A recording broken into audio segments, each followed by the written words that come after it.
and it is what's known as Crossover Day. And it's a day where all bills need to be voted out of non-money committees like Judiciary.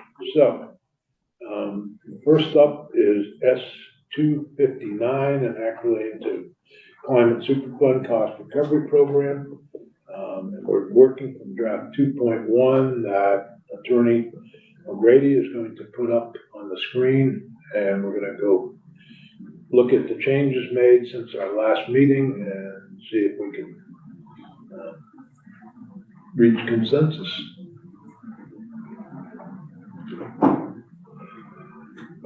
Should I begin? Yeah.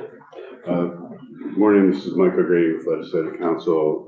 In front of you and on the screen is draft number 2.1 of S259 as a committee amendment. It has a date of 3/14/2024 with a timestamp of 11 a.m. Yesterday, after you reviewed proposed language with me and the advocates and the agency, you directed me to go off and work through a timeline that would address the concerns of the agency regarding how to phase in the rulemaking, the requirements under the rulemaking for the purposes of implementing the program by a specific time. We went off and everybody was very amenable and very agreeable and cooperative. And that is the draft in front of you is a product of those discussions. So there aren't a lot of changes, but I will go through what has changed from the draft that you got yesterday. So first, on page 3 of the draft, in what is the covered period, the timeline, because you're pushing out the rules a little bit, you wanted the covered period to also be pushed out by a year. And so that is the change that is on page 3, line 10 and 11 of your draft. And you'll see that change a couple of other times in the bill. And that, in earlier drafts, that was what, 2020? It has moved a couple of times. Okay. Yesterday it was 23, but before that it was 2020. So the next place I want to take you is page 11. And there isn't a change on page 11, but it relates ultimately to the change in the timeline for the rulemaking. So at the bottom of page 11, really going on to page 12, you'll see the required rulemaking by the Agency of Agriculture, Agency of Natural Resources. And you will see that there are 3 broad buckets that they have to adopt rules for. And the first is they have to adopt methodologies using the best available science and publicly available data to identify responsible parties and their share of covered greenhouse gas. The second is requirements for registering entities that are responsible parties and issuing notices of cost coverage demands, kind of an administrative rule. And the third, the resilience implementation strategy. And this is what the agency, under which the agency will identify those practices and projects that will be intended to stabilize floodplains, riparian zones, et cetera, and provide those resilience actions to address as is intended to be funded through this program. So that's the suite of rulemaking that the agency has to do. So let's now go to section 3, which is at the very end of the bill. Well, not at the very end, but it's on 16 going on to 17. And you will see how the rulemaking is going to be implemented. As Megan O'Toole proposed yesterday, she said, why don't you use the model that was used in the Global Warming Solutions Act. So, and that involves going to having a deadline for the agency to go to ICAR and then to have a deadline for a final rule. So that is what is happening in section 3. So on page 15, line 14, subsection A, on or before July 1, 2025, A&R files with ICAR the proposed rule for the resilience implementation strategy. Remember the 3 buckets? Mhm. This is the 3rd bucket. And so they do the 3rd bucket first, and they file July 1, 2025 with ICAR, and then by January 1, 2026, they adopt that final rule with the resilience strategy.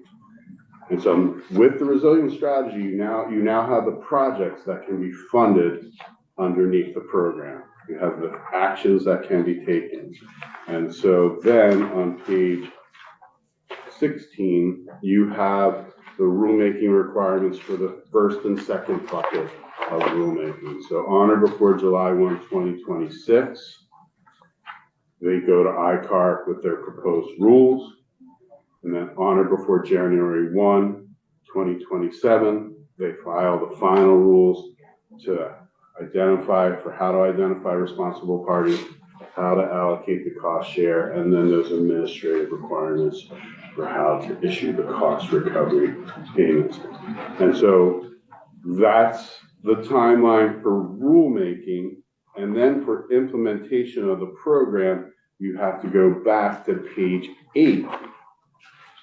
And on page 8, nothing's changing here, but because you changed the timeline under section 3, you're changing the timeline for how the cost recovery payments, etc., are going to be made. So on page 8 in 10 VSA 598F, the agency shall issue the cost recovery demands not later than 6 months following the adoption of the rules required under subdivision A, B, 2. So once those rules are adopted, they issue the cost recovery demands. And then just underneath that, page 8, subsection G, except as provided in 2, a responsible party shall pay the cost recovery demand in full, not later than 6 months following the Secretary's issuance. So Practically, the agency makes the rules. 6 months later, they send a bill. right, And then 6 months later, the company pays the bill, right, assuming nobody challenges it. right. And so when is that 6 months? So the final rules under 599AB2 have to be adopted by January 1, 2027. So the first cost recovery payment is going to go out, the cost recovery demand is going to go out 6 months later. So that'll be July 1, 2027. And then the responsible parties will have to make their first payment or their final payment or their first payment in installments on January 1, 2028. Okay. But it's possible that they would sue before that. I mean, if they would. Litigation will be ongoing, yes. And Would have already right. begun litigation. And so the full timeline is on a document that I sent to Ben. I'm not sure if it's up yet, but you can see everything and how it plays out as proposed. Ben, have you made copies of that? Or could you please?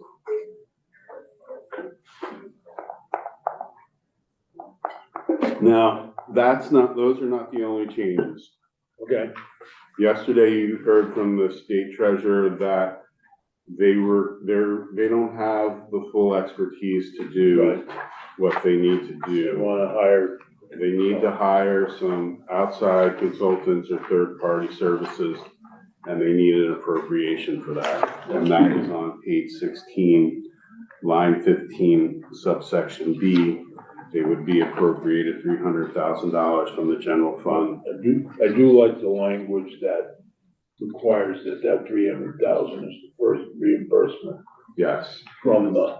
Right. You will see that notwithstanding the uses of the fund, which are created earlier in the bill, which would not actually allow for this payment to the treasurer, you're notwithstanding that the first 300,000 deposited into the fund, the Climate Superfund Cost Recovery Program Fund, shall be used to reimburse the general fund for the funds appropriated to the Office of the State Treasurer under the section. So the treasurer gets the money for the services that he needs because he is, or his office is going to come forward with a report on what the cost is to the state and its residents of covered emissions. Right.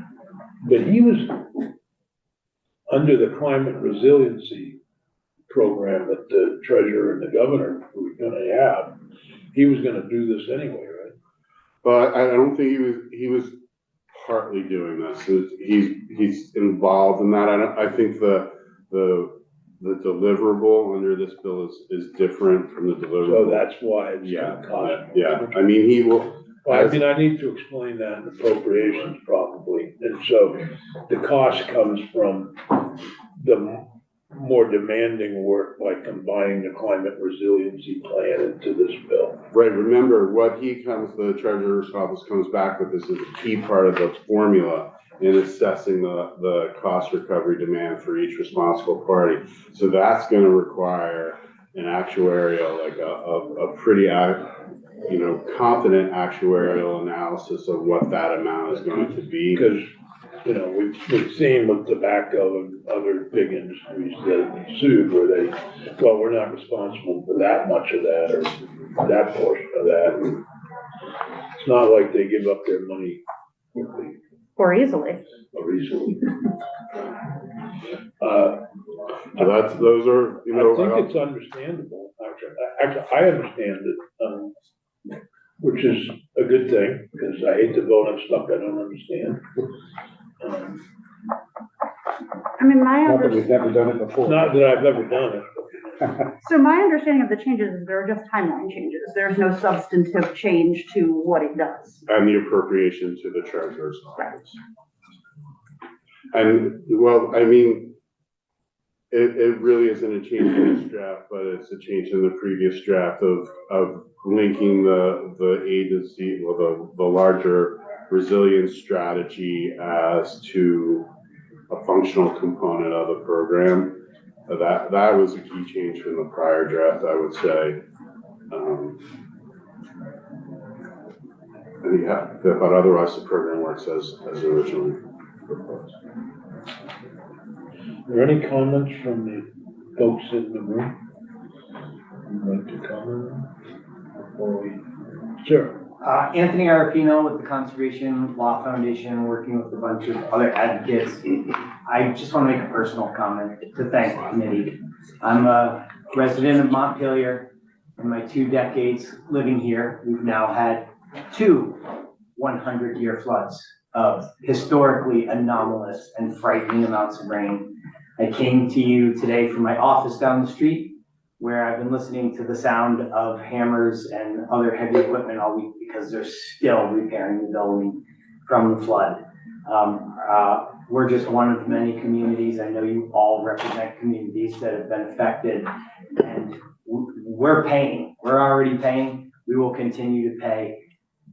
We hope the state will help this year. We know the federal government has helped, but it's not going to be enough what the state and the federal government is doing. And what you have done, what you've spent these last weeks working on to close that funding gap as much as you can, is deeply meaningful to those of us that have been personally affected and to your constituents who will be affected in the future. So I just want to express my gratitude for your work.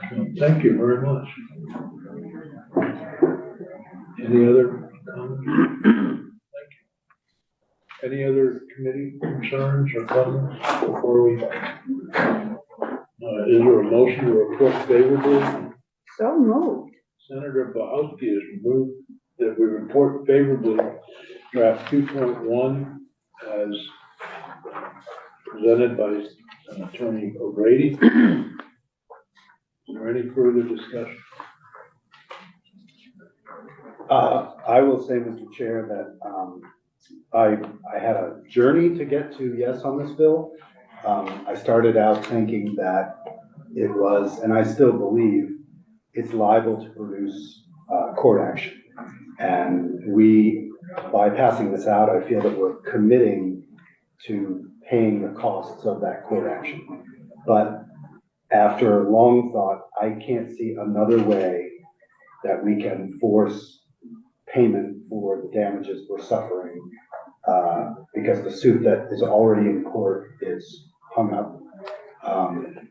And so I think states and other entities have to be more aggressive about going after these polluters. And this looks like a well-constructed way to get there. So I am fully on board with it, and it's my hope that we won't be 10 years in court before we're actually seeing our costs recovered. Very well put, thank you. My comment is that I am struck by having both the Conservation Law Foundation and other advocates joining us as a Senate Judiciary Committee and the administration in support of this bill. That's not normal here. Usually, I think it's the result of some compromise. The compromise is changing the timelines and giving more time. But I can't express enough how much I appreciate the Treasurer's Office, the Agency of Natural Resources, Conservation Law Foundation, and other advocates who have pushed this bill. So I'm fairly proud of that. That's not the normal here.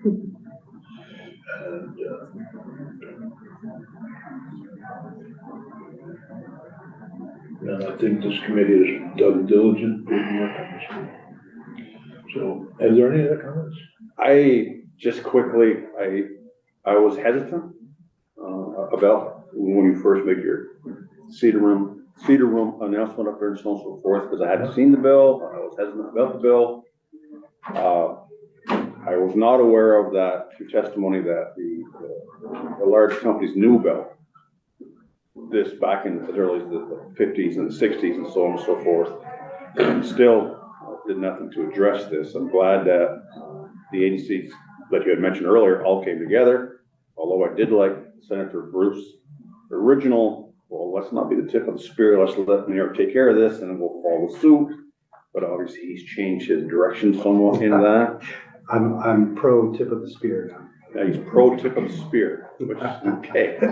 So I guess having said that, with everything going on and whatever else, it's going to be a long process, quite possibly an expensive process, but there seems to be no other alternative than to address this.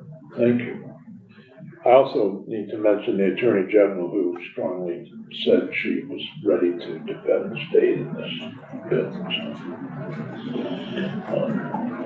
Is there any further comments? Ben, could you please call the roll? Senator Bruce? Yes. Senator Norris? Yes. Senator Rogowski? Yes. Senator Shea? Yes. And Senator Sears? Yes, 500. 500. Good work. Who would like to report this? Senator Hashim, would you like to report? That's her. Yeah. That would be fantastic. Good. Thank you. Yeah, that would be good. Freshman senator reports a bill. And I think that timeline should go out to everybody. Oh, yeah, that's a good document, so. That If you could just Yeah. resend it to me, and Yeah. I will make copies. I apologize, I thought I had sent it to Ben, I had not, I just checked and, it's not, it was my fault. If you need help, let me know. I'd be happy to help you. Yeah, thank you. But, I think that's great that you reported health. I think it's a little more complex than the hearsay, but we'll see how that. Mike's just reminding us it's gonna have to go to the money committees, but Oh, I know, it's gonna have to go to folks. And finance, because it's generating revenue, Oh, that's, right? Because the cost recovery demand comes into a fund, and then the fund spends money out, so it's, oh, I didn't realize it had to go to finance. yeah. Okay. so it's gonna have to clear both committees by next Friday. Well, So actually, Ann could waive it off. I can talk to her about that. yeah, I don't see, because it's all recovery. Right, I mean, maybe talk to the secretary about that, I mean, he might be able to say. You got it, all right. Yeah, usually, I didn't think. they're gonna look at 150 too, so I guess we'll pass that over, the auto insurance. Oh, yeah. She wanted to look at it, and I asked her not to take it in, that she could just look at it. All right, so we're gonna take we're scheduled to do 58 in 10 minutes or so. You wanna take a break? Well, we're scheduled at 9:45. I'm just here early because Senate Health and Welfare finished this year, so. They're out, on the welfare? Yes, they have a little break right now. Okay. Why don't we take a break till